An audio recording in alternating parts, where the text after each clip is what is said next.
Hello everyone, and welcome to Delft Stack. If your Windows 11 computer is connected to Ethernet but failing to access the internet with an invalid IP configuration error, your system cannot properly communicate with your router. I will show you exactly how to reset your network protocols and fix this connection error right now. Let's get started. First, forcefully dropping your current local IP lease allows your router to assign a fresh, valid IP address. Open your Start menu, type CMD, right-click on Command Prompt and select Run as Administrator. Type ipconfig /release and press Enter to completely disconnect your current local IP configuration. Type ipconfig /renew and press Enter to request a new working IP address directly from your router.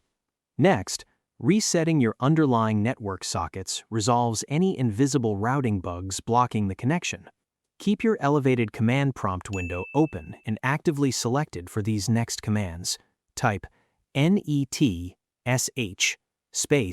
winsock reset and press Enter to completely clear out your Windows socket catalog.